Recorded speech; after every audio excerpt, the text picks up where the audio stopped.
Happy Saturday, everybody. This is Ed Clark, and you're watching The Deal.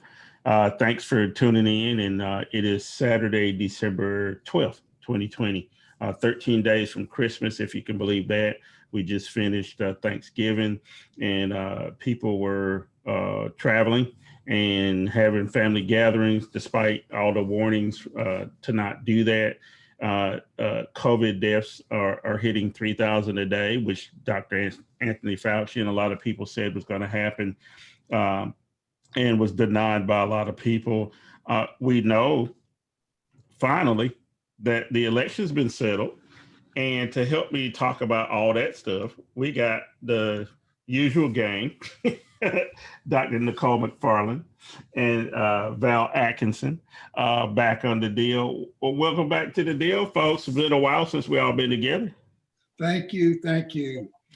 Well, there's this, too much news that we can cover in an hour. So we got to pick our topics judiciously. And speaking of judicious or judicial, the Supreme Court yesterday, I think finally put a nail in the coffin of the nonsense that's been going on out of the White House. The state of Texas had filed a suit saying that the 4 states' elections should be overturned, and Donald Trump should still be president. I'll start with you, Val Atkinson. Did you expect anything else other than that to happen? And then talk to me a little bit about what Texas is actually trying to do with this.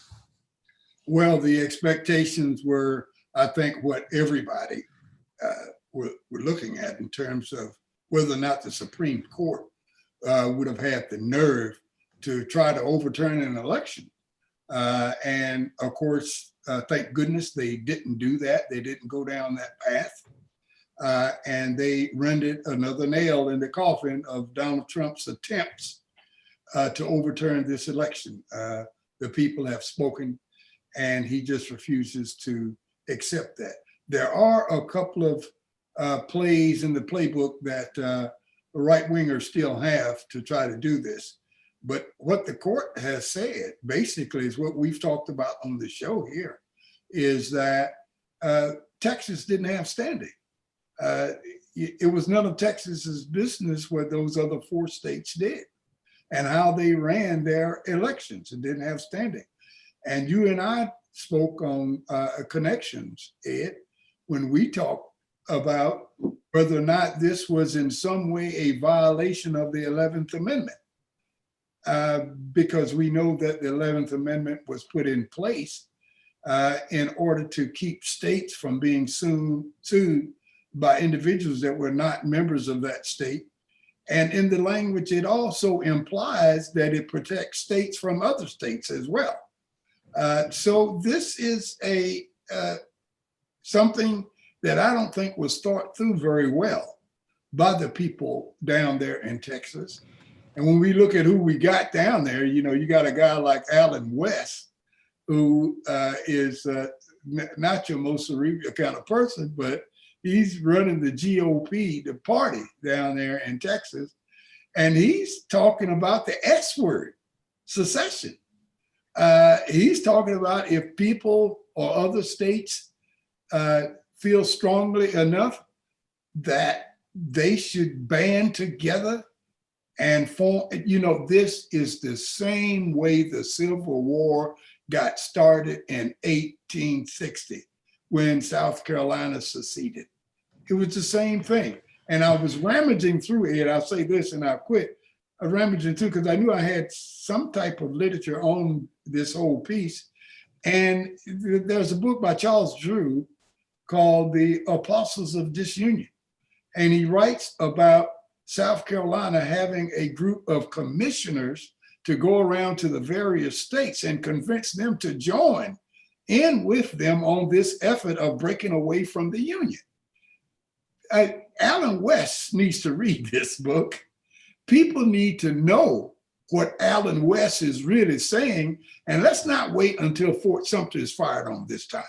Let's get in between, the cannon and the guy trying to pull the lanyard to fire the cannon, and let's stop all of this nonsense. It doesn't have to be.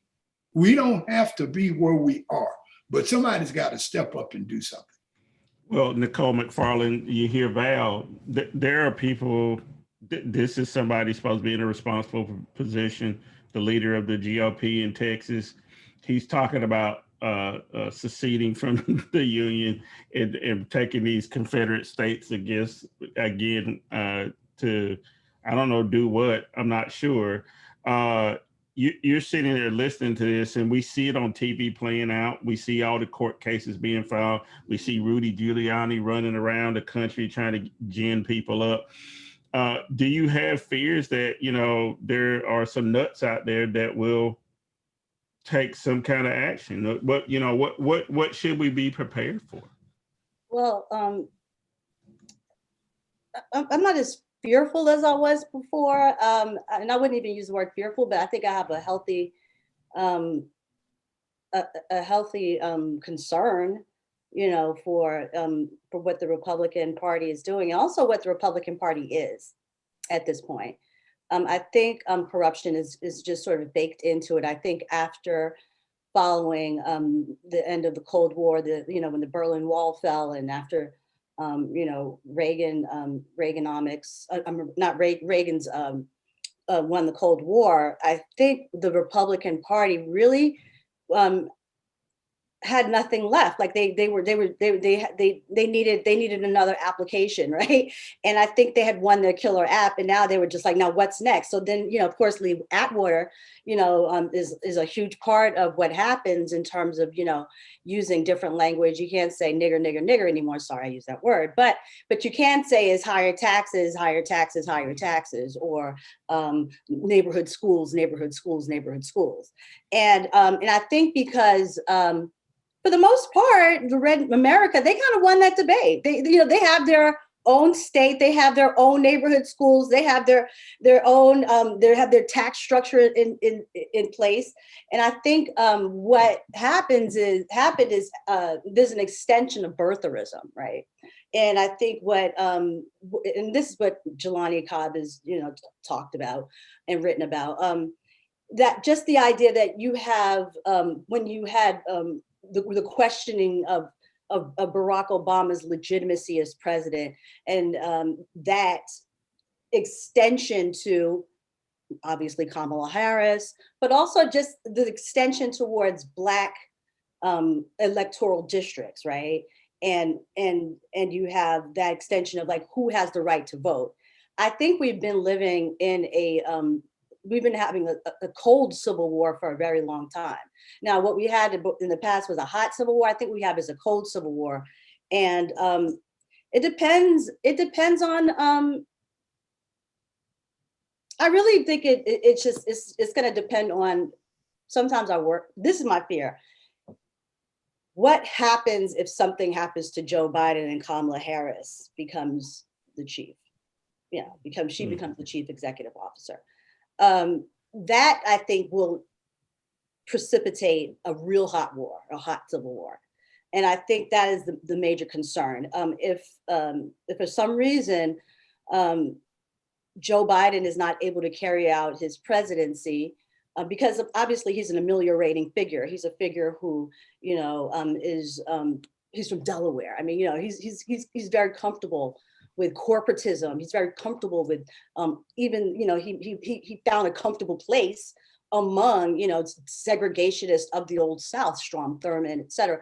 And so my concern is what happens if you don't have the sort of firewall that Joe Biden represents for these white America, for red America. And what I mean is white America is like, I don't even care about parsing out white America anymore the way they parse out, educated women, uneducated, non-uneducated Right. women, white men, blue collar white men's urban. Like they don't parse out black voters to that degree. So why are we parsing out white voters? White voters are white voters. We even found again that that white millennials and white Generation Zers on balance voted just like their boomer parents. And so white people at the end of the day do believe that there is some sort of self-defensive mechanism that they have to assume, which is based on pure science fiction of genetic annihilation. And I think that they really believe that Joe Biden might be the person who's holding the line for them at this last, not even holding the line, but it's just the buffer between out and out war. Yeah, I hear you. I want to remind viewers or listeners, however you consuming this, that's Nicle McFarlane, Dr. Nicle McFarlane. She's at Fayetteville State University. Also, I'm the one who throws down the gauntlet. Yeah. I just throw it out. and Val Atkinson, formerly of North Carolina Central University Political Science Department. We're talking the aftermath of the election and the demise of the Trump administration and what we have to look forward to. I hear both of you. I try to maintain my composure and say this can't devolve too far down because Americans are too comfortable in their consumerism. Right, that the religion of America is actually money and consumerism, and so if I can't rush out and buy the new 85-inch colored TV, I don't care who's in the White House. If you look across the board, 75 million people voted for Trump, 81 million voted for Biden, but that still leaves another almost 120 million people that didn't do shit. Who didn't bother to go, or 100 million, however many it is, that would have been eligible. So loaded question here, Val. West is talking about secession. Is there enough impetus in the general American to actually do something? Am I too hopeful that it's just only a couple of screwball nutcases that'll do something, and that everybody else would prefer to watch Monday Night Football and Netflix and not be involved in a rebellion? Well, if you compare where we are now with where we were in 1860, you find that we don't have, thank goodness, a growing number of people that really wanted war. You have a lot of whites in the South. They were not plantation owners. They were just regular people. They were there to protect their culture. They knew they wanted a war because they were tired of the Union telling them what to do and how to run their lives and that sort of thing. They didn't trust Lincoln.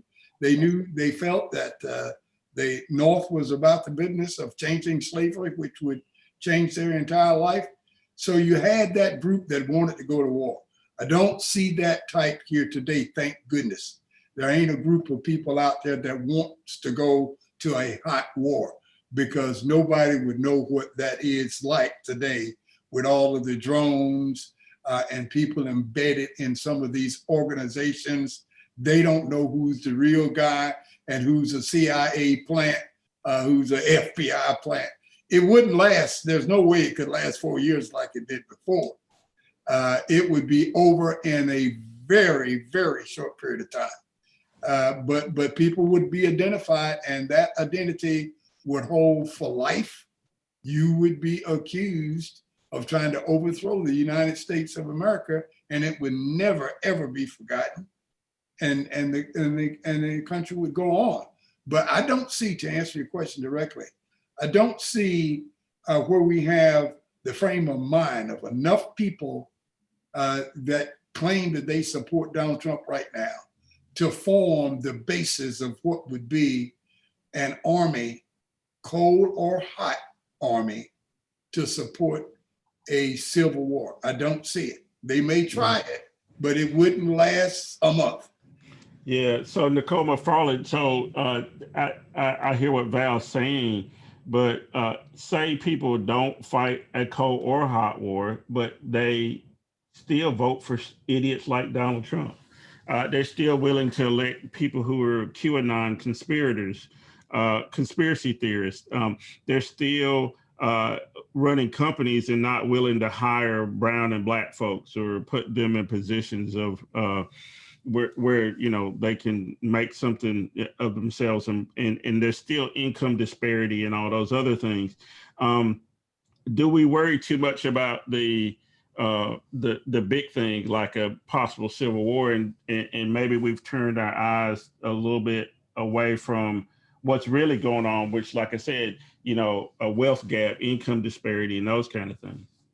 Well, because you have, like I said, the Republican Party is no longer a little d Democratic, party that believes in little d democracy, or even little d republicanism, if you're considering what they're trying to do with the Electoral College and faithful electors. What I do think is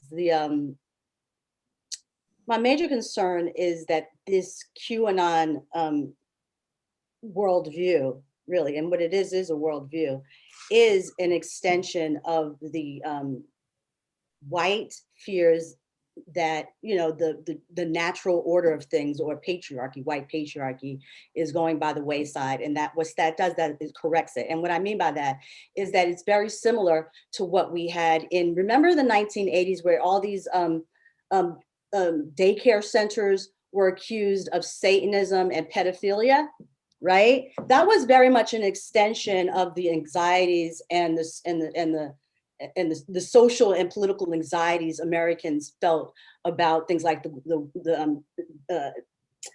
Great Society, the war on poverty, and what daycare? What is the National Daycare Program, which was Head Start. Head Start, yeah. Head Start, right? So it was a huge backlash to that. And so what they did was all of a sudden the site for the most unforgivable evil, the most unretractable evil,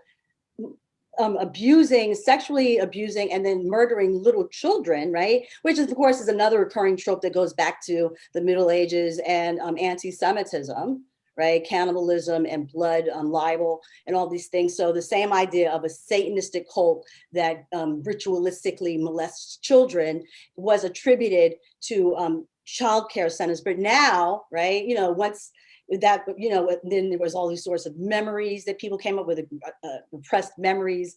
And then it came out that a lot of those memories by those children were actually planted in them, and they were actually rewarded for telling these sort of fantastical stories, and it wasn't entirely true, and the extent of the abuse wasn't that way. Goes right back. We could zoom forward to Pizzagate, and just the idea that anyone who is LGBTQ friendly, women as head of households, people of color, in interracial or transracial relationships, all those things, right?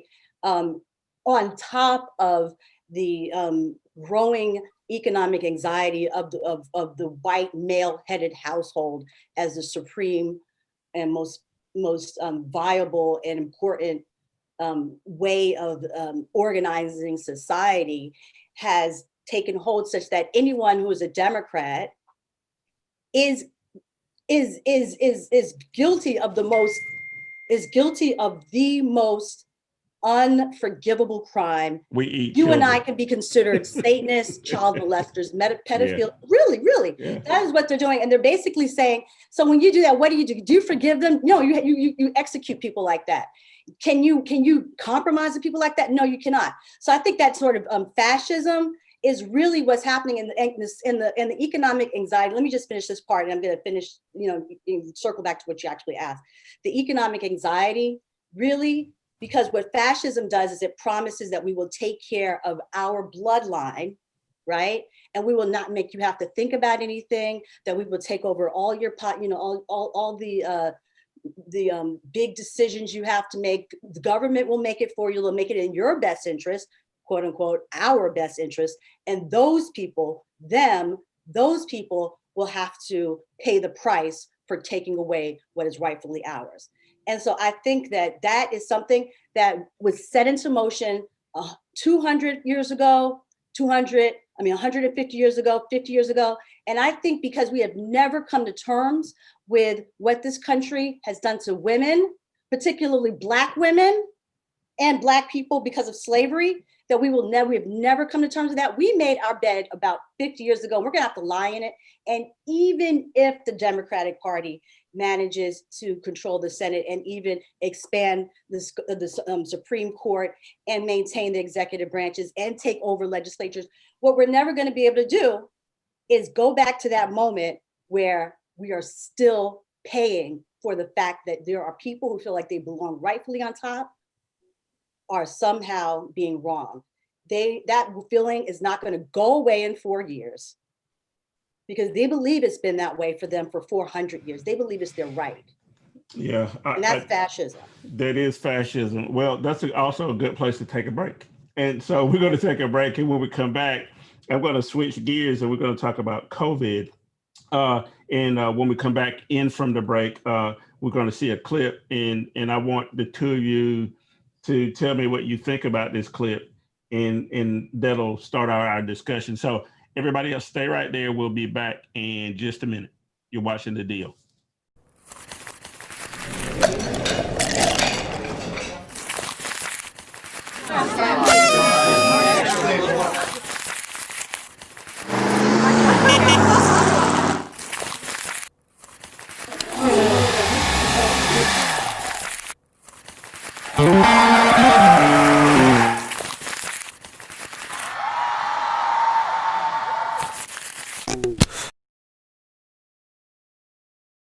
COVID is the biggest lie fake news has ever told.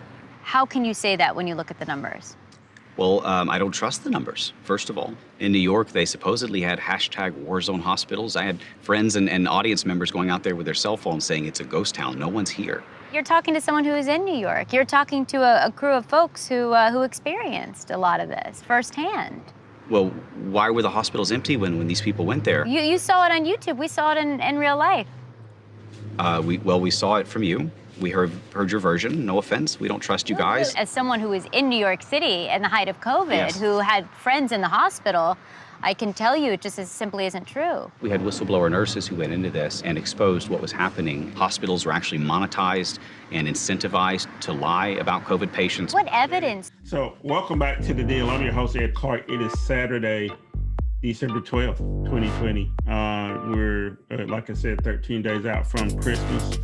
So whatever you want to send me, I can post my address. If you want to send me presents, I'm willing to take those. Well, you got Nicle McFarlane, Dr. Nicle McFarlane from Fayetteville State University is in with us, and Val Atkinson. We spent the first segment of the show talking about the idiocy of the Trump presidency and where it's led us to on the verge of some sort of civil disruption, maybe not a civil war, but we are ripe for some bad to happen. And you saw the clip coming back in from the break, and that was one of the leading QAnon conspirators. And he taught conspiracy theorists, and he has 1 million followers online. And he's talking about that COVID-19 is fake. And so that's where I want to start this segment with Dr. McFarlane and Val. I'll start with you, Nicle. People believe that I mean, I've seen stories within the last 2 weeks as the numbers have just been astronomical. 3,000 people dying a day, where people are on their deathbed disputing the nurse that COVID is not real. And in the case of New Hampshire, which is a place I've visited in the last 3 weeks, the Speaker of the House of New Hampshire, who was making fun of people up until the day he went to the hospital of people wearing masks, had a mass gathering of all the Republican legislators in New Hampshire, and he himself was dead a week later from COVID. And you have this guy that we just showed in the clip who says that COVID is fake. What are we going to do to get people to take a vaccine if we have people like this and people still unwilling to just believe science?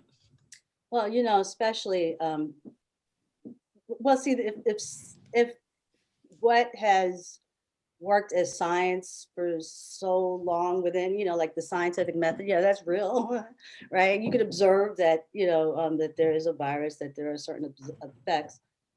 But if the practice of medicine had not been so problematic over the years, especially, I'm concerned about the QAnon, because like I said, we just talked about in the last segment, they'll believe anything.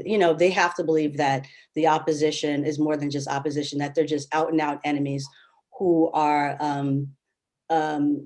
irredeemable, right? What concerns me is the fact that, and one of the things about this worldview is that they take a little bit of truth, right, and then they mix it with a whole, then they connect the dots with one little truth over here, one little truth over here, a little truth over here, and next thing you know, you have this constellation which amounts to what in their mind is a pretty solid conspiracy theory. Had there not been conspiracies, at least for the Black community, right, where and real bona fide true conspiracies in which the Tuskegee experiment is often brought up. Now, a lot of people, I keep hearing a lot of misunderstandings in the Black community as alleging that the Tuskegee airmen were injected with syphilis. And I have to keep saying, no.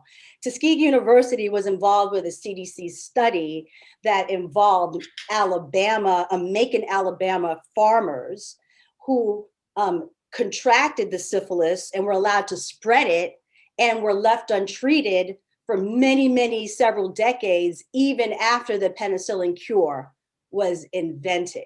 Now that really happened, right? And then you have the case of Henrietta Lacks. And then you do have the lore of the Baltimore community about Johns Hopkins University, and based on some truth of actually digging up, going to the Black cemetery in Baltimore, digging up Black cadavers and using that for experimentation. And then for many years, and even up until this day, in parts of certain parts of Baltimore, you have people consider that area around Johns Hopkins as someplace you don't want to be at night because they're called the body snatchers. The Johns Hopkins University will come and take you, and they will experiment on you. But it was the Henrietta Lacks whose remains from the very extraordinary cell structure of her what amounted to was like, I think, some sort of cervical cancer that came from HPV, a very virulent strain of HPV, became the building blocks for like several cures for things. And family was never told that they might have a gene, was never told that they were profiting off of it. All these things are happening, right? So you take every little one of these dots, and it can amount to this giant conspiracy theory that, of course, they're going to try to, inject Black people with coronavirus, and that's where we're really going to go. But the problem is, I think we have such a troubled history, and I could keep going. I could keep going on and on with Cuvier and Venus Hottentot, and I could go on with the doctors who operated on Black women without anesthesia, performed the first hysterectomies, all these things, like these are all true. But because we have such a lack of scientific literacy right now, we don't understand even what it means to have something like a viral envelope, right? Yeah. And what it means that protein, so how that protein cell connects and then transforms and transmutates your other cells into something that it can use and then virally hop on from one organism to the next. And we don't understand what protein cells are made of. I think very few people nowadays would know what an amino acid is. right? Or, you know, or peptides, and how those are the building blocks of proteins that are the sort of transfers and the envelopes that carry virals from one place to the other. I don't even fully understand it. I do have take a certain leap of faith, but at least I kind of I'm able to go in and remember. I'm able to read a lab report with some, you know, rhetorical and analytical proficiency, such that I can always, you know, do you know, I can always brush up and do like a sort of refresher course on, oh yeah, of course, that's what chemistry and biology Yeah, is. basic, We don't basic have that chemistry anymore. and biology. Well, Val Atkinson, so does that mean Nicole's talking here about all the stuff that people believe? Does that mean that you're going to have to go on TV and take a vaccine shot and prove to everybody that Negroes ain't going to automatically turn into, you know, zombies or whatever after the shot is taken? Because there are a lot of Black folks who say they're not taking it. They feel like they're going to be experimented on. They don't care what happens. But I can tell you that same Pfizer vaccine that they're talking about distributing in the United States has already been distributed in the UK. And the very first people to get it in the United Kingdom was a 99-year-old white person and another 91-year-old white person. And they were on TV getting it. And that's the same thing that we're going to get. How do you assure people that that is what they're going to get, and that all these things that Nicole prefaced should not be factored into this right now where we are in 2020? Well, a couple of things happened, Ed, to get us to where we are now, even talking about this subject matter, is that some people who didn't have a voice, who couldn't convince people of hardly anything, they took advantage of something we call now, just generally speaking, social media. And that was the start of everybody almost having their own facts, challenging everything. You know, in other words, you could say 2 and 2 are 4. And somebody would come along and say, prove it. How do you know it is? And we know one thing for sure. You cannot have a culture. You can't have a community. You can't even have a family without general acceptance of groups of facts. We have to agree that this thing in my pocket that's colored green and has a 20 on it is really worth $20. If somebody thinks it's 10 and somebody else thinks it's 30, that economic system ain't going to work. So what we've got to do, we are slipping away, whether we realize it or not. We've got to get back to a situation where we have control over what are acceptable facts that everybody can go by. Now, if you want to have something else, maybe you belong in a different community or a different culture where people accept what you're saying. But if we're going to have a cohesive culture and community and family here, we all have to deal with generally accepted facts. There is no more cohesion. I'm There's sorry? no more cohesion. That's precisely what you're saying. Is Right. that, yeah, there is no more cohesion. So the problem is, like, we have, there's no set of contiguous facts. That's what I call them. That's they're these wild constellations that are constantly revolving. We don't have any means for doing that. And I think what's going to have to happen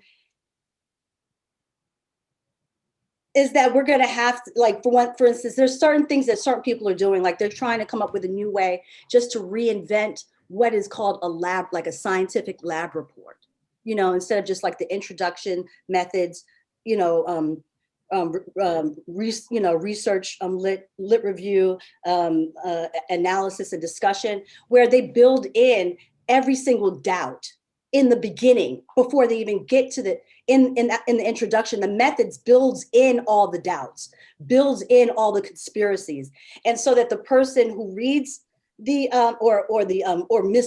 misunderstandings about science, where that's actually built in, so that as the person reads, it has to unpack. And as the report is done, is also unpacking misconceptions. I think we have to build everything into our argument that the person that we're speaking to does not believe us and Right. does not adhere to the same facts or is in the same fact realm or universe as we are. Well, I don't Not to think a just lot of throw that people are in the into same universe, though. So Val, again, I'll put this on the table. Every time I watch a Trump rally, there's Negroes standing behind him. I can go online right now to some of those QAnon sites. There are Negroes who are spokespersons for this bullshit. That's the technical term for it. There are Black folks who I have seen interviewed on the news within the last week as the FDA and CDC have been having these hearings and making announcements this morning, the announcement that they are going to move ahead and the vaccine is going to be available. There are Black folks, as a whole bunch of Black folks are down. I talked to a friend of mine, 7 people in 1 week in their family died. What, I hear both of you, but what the hell are we just doomed? You know, to have to try to educate every single person one-on-one, or how is this going to happen, Val? I mean, like I said, I was a little bit facetious earlier. Are you going to have to go on TV and take a COVID shot and line up a whole bunch of Black people and show them getting COVID shots to make people take it? I think we're going down the wrong road, Ed and Nicole, in terms of having taken on a task, taken on a responsibility that's almost undoable.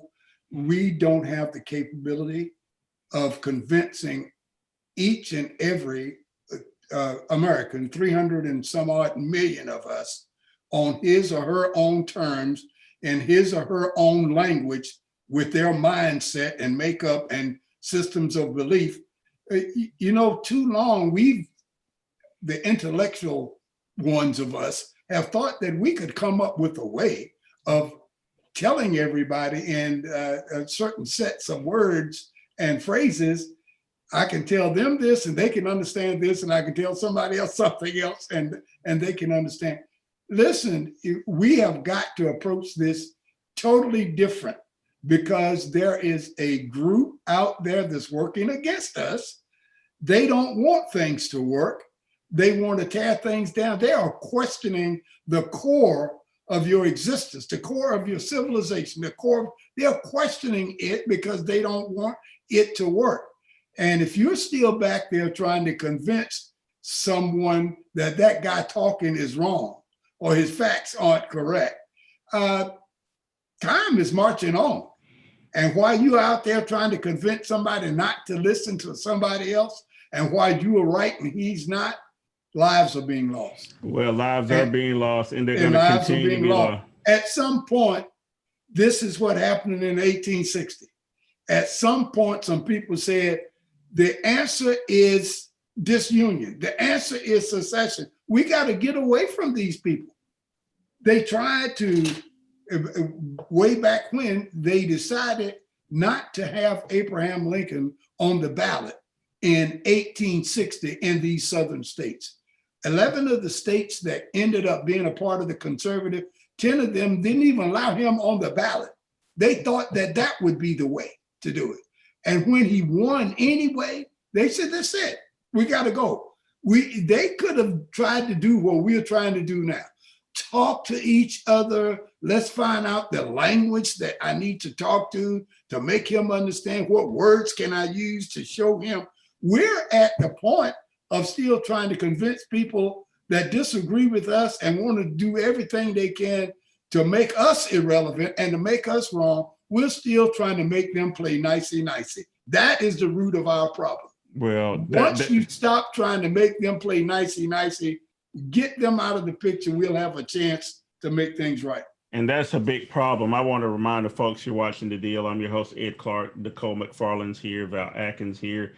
We were talking about COVID, but you see how we circled right back to what we started out with. I think, in this final part of this segment here, it's making me think this is really the tragedy of electing Donald Trump, right? It's not that he was not only not qualified, it's not that he did it for his own purposes, right, to enrich himself and his family. It's not that anything that Roger Stone and all these people that he's pardoned have gotten off and gotten away with things. What he's done is he's solidified this problem we have here in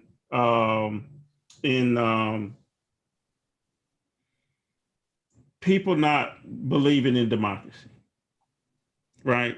Right. That the country is being torn asunder from inside, and we had focused all our attention on the guy doing this, jumping around when all this stuff was going on underneath. It was allowing all this stuff to foment, and now we're in a position where we have a pandemic. We have people who are threatening civil strife. We have the economy in near collapse. We have people on the street corners. We have people in long food lines and so on and so forth. This is a good place for us to take a break. And when we come back, I want to talk to you guys. I want you to start thinking about this. Is who are some of the bigger people of the year in terms of news stories or what they've done and how important they are, and some of the bigger news stories of the year. We only got a couple weeks left before the end of the year, so we want to start doing some year in review. You're watching The Deal. Stay right there. We'll be back in just a minute, and we'll talk about the year in review. We'll be right back.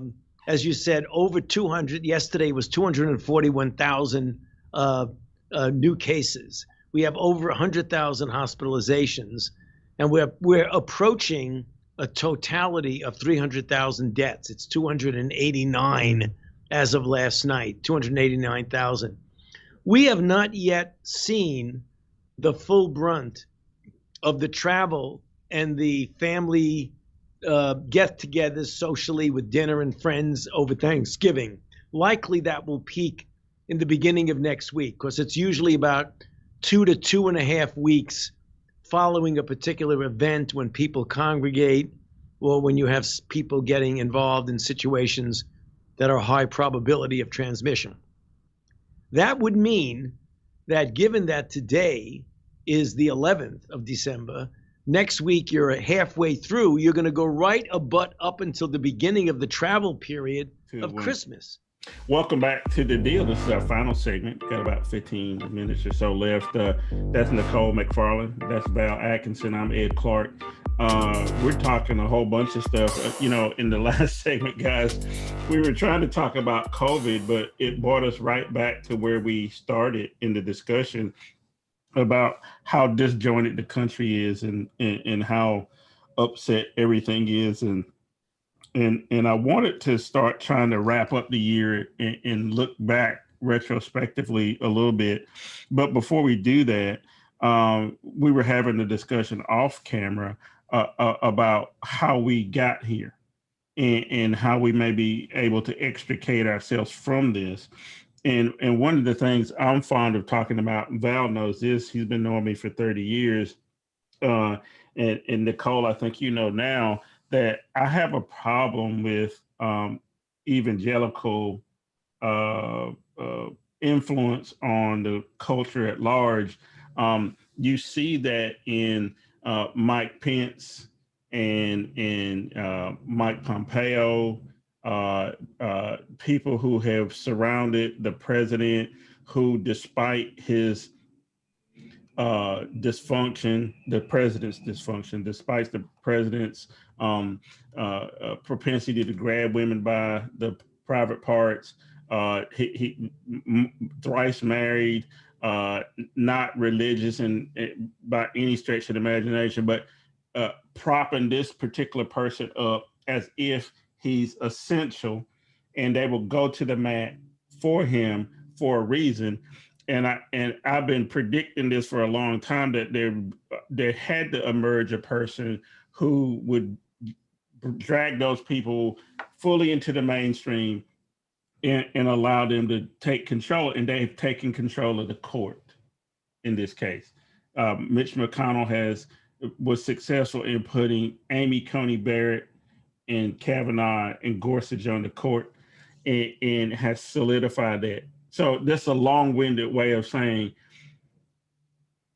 what role has this American religion, because it's not Christianity. There is a American religion that says that America has the primacy, and America will also have the second coming of whatever, right? And that there's this necessary apocalyptic end to everything. And I'll start with you, Dr. McFarlane. Explain to me why Americans are so consumed with blowing everything up and ending this all. Where are we headed with that? Well, it's a notion called theological dispensationalism, and it's a theory of time that is based on the Old and the New Testament, and a sort of a new line of Judeo-Christian orthodoxy that adheres to this notion that in order for the good things to happen according to biblical will, a bad man has to come about, and that bad men have to bring it about. Kind of a John Wayne kind of theory of making things happen. Like John Wayne always did bad things in order to, basically bring about a good, the good of manifest destiny, if you will. And America has this sort of baked into their, an American part of the American creed is to bake that into, is baked into how we function. And we choose someone, a man, a good and strong man who's willing to do bad things in order to bring about the good. And you have it when a good man comes about to bring about good. That's the anomaly, right?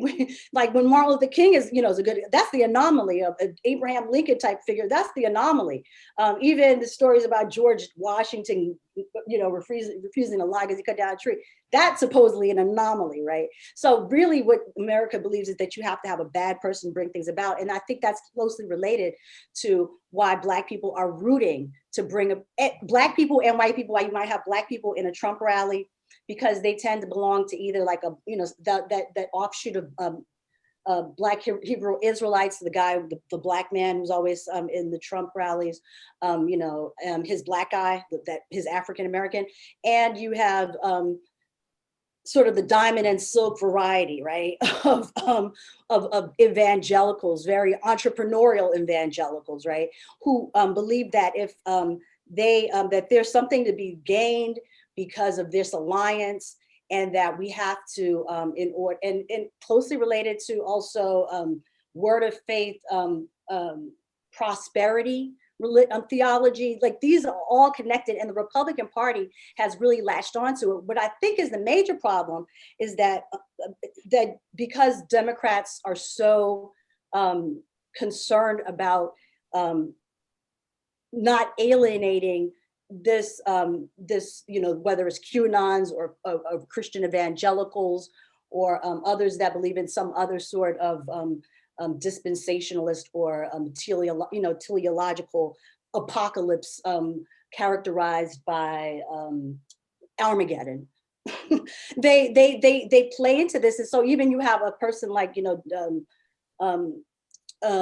Biden always saying, "And God bless our troops." Like every single time. So we constantly play into it, we constantly build into it. And so I think there are people who have like good, like middle of the road, mainstream Democrats, Black and white, who have it in the back of their mind. If it gets down to the get down, they are going to fake the funk and put on their crucifixes.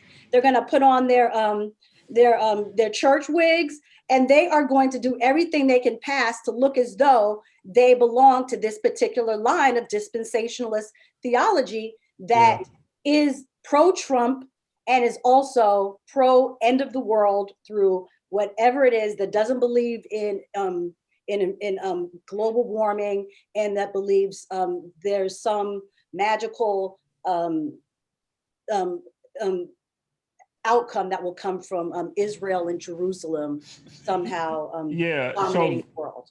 Val Atkinson, you hear that, right? And Oh, yeah. this is the exact discussion that we have nearly every week for the last 30 years. Is how do you separate that strain of evangelicalism is so deeply ingrained that I'm almost 100% positive I can go pick up the phone and randomly go through my contact list and find people, relatives in my family who believe that strain of apocalyptic end time, gospel, and that America somehow is the linchpin to this apocalyptic end time, and that this person will emerge in America. Having said all of that, we have had this person, according to the right, in the form of Donald Trump, and now he's leaving office. He's going to be gone. If the Attorney General in New York, can find some kind of way to hold him to account, can we chip away at people believing that Donald Trump had anything at all to do with that apocalyptic vision, that he's just a normal guy who was also a crook? I mean, is it possible that we can undo some of this? Because this is very far down the road. The attorney general, not the attorney general, but the lieutenant governor of North Carolina that was just elected, who's a black man, is one of those people. So tell me, Val, is there any way we can unravel any of this? Well, I'll just go back to my last response, is that as long as we have it as a goal to try to get in the minds of people like Lieutenant Governor-elect Robinson and change his mind to make him be something else other than what he is, I think it's folly. We need to come off of that. You're not going to make that happen. You're not going to convince all of these evangelicals that maybe the people who follow Hindu and Islam and Shinto and all of the others, maybe Or no religion at all. Or no religion at all. Mm. Right. Or no religion at all. You're never going to convince these people that maybe they are or have something to say about this and are right too. So what we've got to do is, I think sane people have got to do, is you got to come up with a strategy that does not include proselytizing those people who've fallen off the map. And you can't go grab them and get them and make them see the light. And I just can't be a party to that. I'm sorry, it comes out in my voice. It comes out in what I say, but I can't sign on and be a party to trying to convince Lieutenant Governor Robinson that, hey, you need to take another look at your evangelical stance and realize that everybody ain't Christians, and those of us who ain't necessarily wrong about everything. And you need to take, no, I just don't have the patience of the time or inclination to go after those people. We need to come up with another strategy that does not include changing the minds of these crazies, I call them. Yeah. Can I just say something? I think when I was saying that earlier, I wasn't implying when that we have to find a different way to talk to them and change their minds. We have to find a different way to talk to people so that they believe that they change their own minds. Okay, because you cannot change someone's mind by conversation. There are limits. I'm a rhetorician. I know there are limits to words, limits to rhetoric, and persuasive language fails us at a certain point. What I do want to say though is that there's actually a greater there may be some hope in terms of like imminent critique. Then that's the type of critique that Martin Luther King, right, used in terms of, now I'm not saying it was actually good, but he had to, because he was dealing with mostly people from the southern countries, the Bible Belt. He used the Christian and imminent critique. So he critiqued the culture from the inside out in order to bust it up, in order to loosen up and show the inherent contradictions within white Protestant Christian interpretations of what is considered just and ethical. So what I'm saying is that we need to start even focusing on the magical thinking on all fronts. And what I mean by that is I'm talking about millennials and Gen Zers who I encounter every day as a college professor, who all believe in the zodiac signs and horoscope. They are more likely to believe in the horoscopes than they are to believe in the Trinity, okay? And I find that equally problematic, right? Because that is their new religion. And what I'm saying is that we need to really, we need to have a renaissance within the scientific method and how it is broken down and how is it explained and how is it experienced with people, so that we can find ways to, like, yes, there is a good thing about magical, like magical thinking. You have magical realist fictions of Toni Morrison's, Octavia Butler, and so many Latin American and Hispanic writers, for instance, Latin and African writers. Continental African writers. You have magical realism is one thing, right? And it does help us to imagine possibilities that we did not know could exist. However, when we're talking about the magical thinking, I think that may be some way to bust up the humanities, the humane, progressive, secular, liberal world needs to develop its own pantheon of magic that is in still some way in line with and in keeping with an observation and empirical ideas and thought. And what I'm saying is that we don't need to exclude poetry, right, in order to understand what fiction is. And I think social media can have some can help in that way. I do want to say, let me just say that, but for the most part, it's been a hot mess, and I agree. Social media has not been good. But what can happen, what we have seen is breaking this though, is what, remember 4 years ago when Hillary was running against Trump, all the fake news that came out, Twitter did nothing about it, Facebook did nothing about it, Reddit did nothing about it, and that's because they had a bias, because these are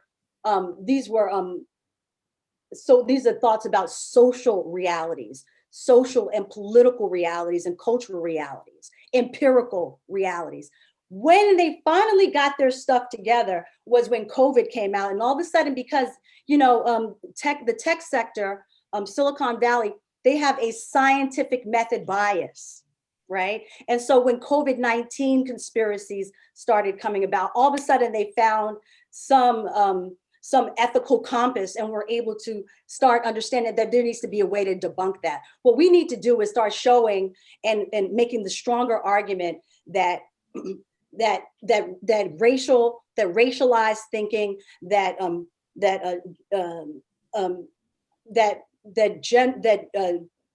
patriarchal and gender thought is just as wrong, is just as much science fiction, is just as pseudo.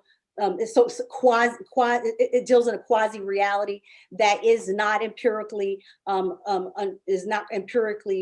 valid, and we need to start not using words like empirically valid and quasi, because I know that's going to be the first thing everyone else. That's what makes them hate us, is that we use words like quasi and empirical. But we have to find ways to build it in so that we can use poetry and tap into our right brains and our desire for magical thinking and music in sound and sonic visualizations, and really start to think about how we can use that to forward a more productive and more accurate view of the world that is scientifically sound.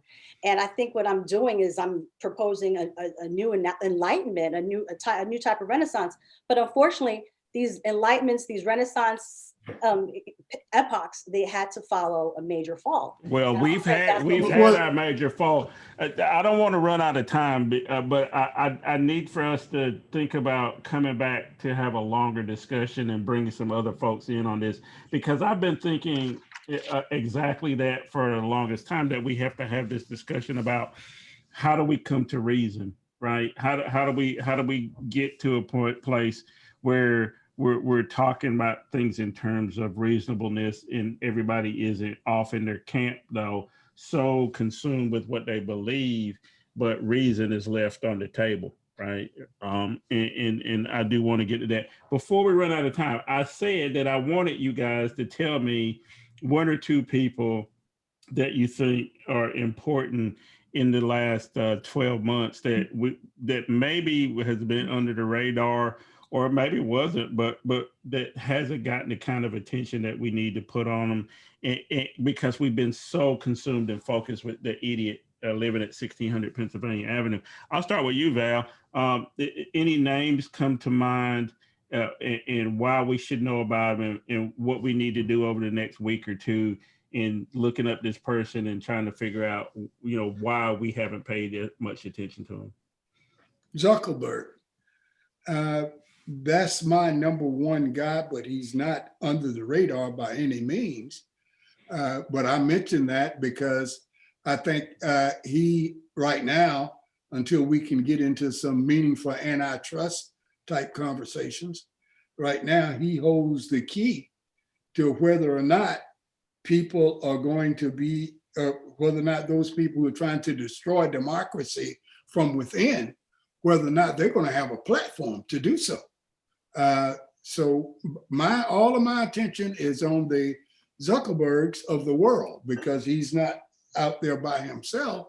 Everybody who's involved in social media, who is allowing folks to use that type of platform and that medium to sow disunion and to sow individuality to an extent that it is negative to some ways of thinking, but positive to theirs.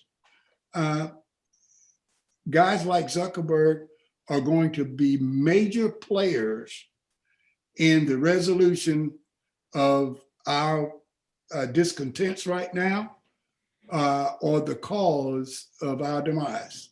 Yeah, I hear you. That's a good one. Nicle McFarlane, anybody stand out to you that we need to be thinking more about as we try to shift our focus away from Donald Trump? I'm thinking about this. I'm trying to find his name, but he's a new congressman that's going to be soon to be inaugurated from New York. And he's even younger than Alejandro Ocasio-Cortez. I think he's 27 years old. I'm trying to find his name. It just slipped my mind all of a sudden. See, guys, if you can help me. Congressman-elect. And I think he's out of New York District. Congressman-elect. It's the one from Brooklyn. I think I know who you're talking about. Yes. Yeah. Well, I'm sorry, I feel terrible. I can't think of his name, but that is the new. I think that's what we're going to have to look forward to. I think one thing that happened good this year, which is, I don't know how good it is, but I will say this is that only because of COVID, we didn't have any mass shootings. There was a reduction in mass shootings this year because of. So I would say maybe that's a negative, positive, or a negative affirmative, a negative affirmation. But at any rate, I think that was one thing we can be thankful for, that we're going to have to figure out how to get back to that. And given the fact that Biden has decided to not, has already told us that he'll be doing no executive actions to control the Second Amendment, or change, to do anything about the Second Amendment, or to alleviate, to help with gun control, because obviously executive actions have their limitations. I think that's what's going to have to happen. Yeah, we're going to have to look forward to some sort of greater support. Yep. Yeah. So, I'll throw mine out there. I think when I've been thinking about this year, Anthony Fauci, obviously, to me, has been the face of 2020. He shows up a lot and he says a lot, and he's been right most of the time. But he's managed to stay around despite the fact that Donald Trump tried to push him out. A voice of reason. He's been in the fight all the way back to the AIDS, beginning of the AIDS epidemic, and people like him are going to be important as we transition away from the nonsense of in the cacophony of noise that was coming out of the White House to a more reasoned approach. And I want to use the word reason a lot in 2021, that people are being reasonable, and we're starting to reason and use logic or whatever. So Anthony Fauci is my person that I'm thinking about a lot. Again, not under the radar, but I don't think people appreciate enough exactly what he does and how he's been a calming effect on a lot of people. Anyway, we've squandered an His hour name of is your. Richie Torres. I'm sorry. You're right. Yeah. Of course. Yeah. At the very end, we remember. We've squandered an hour of your time, folks, and I really do appreciate you sticking with us and coming in week after week. Next week we'll come back. We'll start again wrapping up the year and talking about some of the bigger news stories of the year. We'll be fully away, I think, from this Donald Trump nonsense. People will start getting the vaccine, and we'll start to see some of the reports of that. And you know, we just want you to come back and start to join the conversation.